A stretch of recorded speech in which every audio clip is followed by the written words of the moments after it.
ಈ ರೀಡಿಂಗ್ ನಿಮಗೆ ಅನ್ವಯಿಸಿದರೆ ಅಥವಾ ರೆಸೊನೇಟ್ ಆದರೆ ಮಾತ್ರ ತೊಗೊಳ್ಳಿ, ಇಲ್ಲಾಂದರೆ ಬಿಟ್ಬಿಡಿ. ಇದು ಒಂದು ಜನರಲ್ ರೀಡಿಂಗ್ ಮಾತ್ರ ಆಗಿರುತ್ತೆ. ಎಂಪರರ್ ಕಾರ್ಡ್ ಬಂದಿದೆ, ಹಾಗೆ ನಿಮ್ಮ ಚಾರ್ಟ್ ಕೂಡ ಇದೆ ನನ್ನ ಹತ್ರ. ಸೊ ಎಂಪರರ್ ಕಾರ್ಡ್ ವಿತ್ ನಿಮ್ಮ ಚಾರ್ಟ್ನ ನೋಡಿದಾಗ ಬೀಯಿಂಗ್ ಇನ್ ಕಂಟ್ರೋಲ್, ಸೊ ತುಂಬ ಕಂಟ್ರೋಲ್ಡ್ ಆಗಿರುತ್ತೆ ಮಂತ್ರಲ್ಲಿ.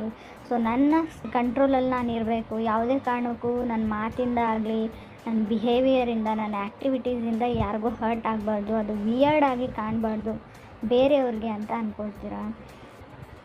ಹಾಗೆ ಕೂಡ ಯಾರಾದರೂ ನಾನು ಸುಮ್ಮನೆ ಇರಲ್ಲ, ಯಾರಾದರೂ ನನ್ನ ಕೆಣಕಿದ್ರೆ ಅನ್ನೋ ಆ್ಯಟಿಟ್ಯೂಡ್ ಕೂಡ ನಿಮ್ಮ ಹತ್ರ ಇರುತ್ತೆ ಅಂತ ಕಾರ್ಡ್ ಹೇಳುತ್ತೆ.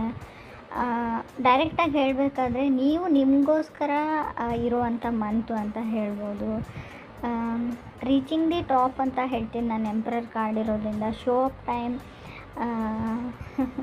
ಕೆಲವ್ರಿಗೆ ಅನಿಸ್ಬೋದು ಇಲ್ಲೆಲ್ಲೂ ಲವ್ ಇಲ್ಲ, ದೇರ್ ಈಸ್ ನೋ ಲವ್ ಅಂತ ಅನಿಸುತ್ತೆ ನಿಮಗೆ.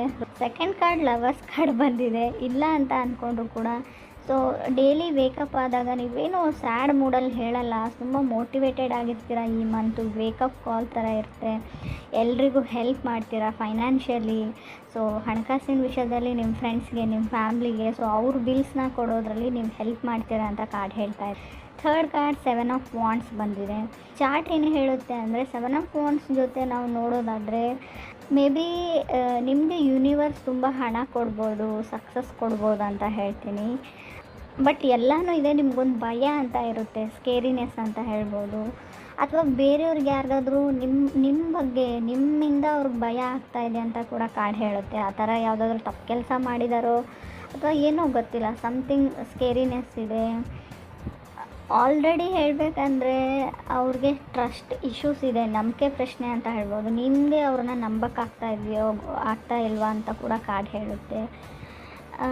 ಕೆಲವ್ರಿಗೆ ನಾನು ಫೋರ್ತ್ ಕಾರ್ಡ್ 8 ಆಫ್ ಪೆಂಟಿಕಲ್ಸ್ ಬಂದಿರೋದ್ರಿಂದ ಮೇ ಬಿ ನಿಮ್ಮನ್ನು ಯಾರಾದರೂ ಬ್ಲೇಮ್ ಮಾಡ್ಬೋದು, ಏನಾಗಿದೆ ನಮ್ಮ ಲೈಫಲ್ಲಿ, ಎಲ್ಲದಕ್ಕೂ ನೀವೇ ಕಾರಣ ಅಂತ ನಿಮಗೆ ಯಾರಾದರೂ ಹೇಳ್ಬೋದು, ಅಥವಾ ನೀವೇ ಯಾರಿಗಾದ್ರೂ ಹೇಳ್ಬೋದು ಅಂತ ಹೇಳ್ತಾ ಇದೆ. ಸೊ ಮೋಸ, ಬಿಟ್ರೇಲ್ ಕೂಡ ಕಾಣ್ತಾ ಇರಿ. ಮಂತಲ್ಲಿ ಕೇರ್ಫುಲ್ಲಾಗಿರಿ. ಯಾವುದಾದ್ರೂ ಯಾವ ವಸ್ತುನಾದರೂ ತೊಗೋವಾಗಲೂ, something you want to buy ಅಂದರೆ ನೀವು ತುಂಬ ಕೇರ್ಫುಲ್ಲಾಗಿರಿ ಏನಾದರೂ ಖರೀದಿ ಮಾಡೋವಾಗ ಅಂತ ಕೂಡ ಕಾರ್ಡ್ ಹೇಳುತ್ತೆ. ಕೆಲವರಿಗೆ ಒಂಥರ ಒಳಗೊಳಗೆ ಒಂದು ಇನ್ಸೆಕ್ಯೂರಿಟಿ ಕಾಡುವಂಥ ಚಾನ್ಸಸ್ ಇದೆ. ಕೆಲವ್ರು ಮಾತ್ರ ನನಗೆ ಲವರ್ಸ್ ಕಾರ್ಡ್ ಜೊತೆ 8 ಆಫ್ ಪೆಂಟಿಕಲ್ಸ್ ಬಂದರೆ ನಾವು ಏನು ಹೇಳ್ತೀವಿ ಅಂದರೆ ಆಲ್ ದಿ ನೈಟ್ ಯಾರ ಜೊತೆ ನಾವು ಕಮ್ಯುನಿಕೇಟ್ ಮಾಡ್ತೀರಾ ಫೋನಲ್ಲಿ ಅಂತ ಹೇಳುತ್ತೆ. ಇಡೀ ರಾತ್ರಿ ಮಾತಾಡ್ತಾನೆ ಇರ್ತೀರ. ಪ್ರಾಬಬ್ಲಿ ಅವರು ಸಿಂಹ ರಾಶಿಯವರು ಅಥವಾ ಮೇಷ ಅಥವಾ ನಿಮ್ಮದೇ ರಾಶಿಯವರು ಕೂಡ ಆಗಿರ್ಬೋದು. ಕೆಲವರಿಗೆ ಧನು ರಾಶಿಯವರು ಅಂತ ಕೂಡ ಹೇಳ್ತಾ ಇದೆ ಕಾರ್ಡು. ಕೆಲವರಿಗೆ ಕ್ಯಾನ್ಸರ್ ಅಂತ ಕೂಡ ಕಾರ್ಡಲ್ಲಿ ಶೋ ಆಗ್ತಾ ಇದೆ. ರೈಟ್ ನಾವು ಹೇಳಬೇಕಂದ್ರೆ ಸಿಂಹ ರಾಶಿಯವ್ರ ಜೊತೆ ಕೆಲವ್ರಿಗೆ ಮಾತ್ರ, ಎಲ್ರಿಗೂ ಅನ್ವಯಿಸಲ್ಲ. ತುಂಬ ಹಿಂದೆ ರಿಲೇಷನ್ಶಿಪ್ಪಲ್ಲಿ ಇದ್ರಿ, ಇವಾಗಲೂ ಇದ್ದರೆ ಒಂದು ಹೇಟ್ರೇಟ್ ಥರ, ಒಂದು ದ್ವೇಷ ಬೆಳ್ಕೊಳ್ಳೋಂಥ ಚಾನ್ಸಸ್ ಇದೆ ಅಂತ ಹೇಳುತ್ತೆ. ತುಂಬ ಕೆರಿಯರ್ ತುಂಬ ಚೆನ್ನಾಗಿದೆ ಅಂತ ನಾನು ಹೇಳ್ತೀನಿ. ಬಿಕಾಸ್ ಫಿಫ್ತ್ ಕಾರ್ಡ್ ನನಗೆ 10 ಆಫ್ ಪೆಂಟಿಕಲ್ಸ್ ಬಂದಿದೆ. ಕನ್ಸ್ಟ್ರಕ್ಷನ್ ಬಿಸ್ನೆಸ್ಸಲ್ಲಿರೋರಿಗೆ, ಆಲ್ಮೋಸ್ಟ್ ಬಿಸ್ನೆಸ್ ಮಾಡೋರಿಗೆ ಸಮಥಿಂಗ್ ಏನೋ ಕಟ್ತಾ ಇದ್ದೀರಾ, ಬಿಲ್ಡ್ ಮಾಡ್ತಾ ಇದ್ದೀರಾ, ಅಥವಾ ನಿಮ್ಮ ಮನೆಯೇ ನೀವು ಕಟ್ತಾ ಇರ್ಬೋದು ಅಂತ ಕೂಡ ಹೇಳ್ತಾ ಇದೆ. ತುಂಬ ಡ್ರೈವ್ ಮಾಡ್ತೀರಾ ವರ್ಕ್ಗೋಸ್ಕರ ಅಂತ ಹೇಳ್ಬೋದು. ನೀವೇ ಓನ್ ಡ್ರೈವ್ ಅಂತ ಹೇಳ್ತೀನಿ, ಟ್ರಾವೆಲ್ ಅಂತ ಹೇಳ್ತೀನಿ. ಮೇ ಬಿ ಧನು ರಾಶಿಯವರು ಈಗಲೂ ನಿಮ್ಮನ್ನು ಇಷ್ಟಪಡ್ತಾರೆ ಅಂತ ಹೇಳುತ್ತೆ.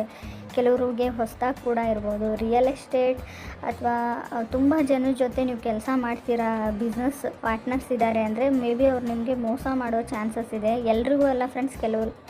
ಸೊ ಕೇರ್ಫುಲ್ ಆಗಿರೋದ್ರಿಂದ ನಮ್ದು ಏನಾಗುತ್ತೆ ಹೇಳಿ. ಸೊ ಆದಷ್ಟು ಕೇರ್ಫುಲ್ ಆಗಿರಿ, ಎಚ್ಚರಿಕೆಯಿಂದ ಇರೋದು ನಮ್ಗೆ ಒಳ್ಳೆಯದು ಅಂತ ಕೂಡ ಹೇಳುತ್ತೆ. ಆಲ್ರೆಡಿ ಮ್ಯಾರಿಡ್ ಇದ್ದವ್ರಿಗೆ ಸಪ್ರೇಟ್ ಆಗಬೇಕು ಅಂತ ಅಂದ್ಕೊಂಡಿದ್ರೆ, ಡಿವೋರ್ಸ್ ತೊಗೊಳ್ಬೇಕು ಅಂತ ಅಂದ್ಕೊಂಡಿದ್ರೆ, ಚಾರ್ಟ್ ಏನು ಹೇಳುತ್ತೆ ಅಂದರೆ ಇನ್ನೊಂದು ಸರ್ತಿ ಯೋಚನೆ ಮಾಡಿ ಅದ್ರ ಬಗ್ಗೆ.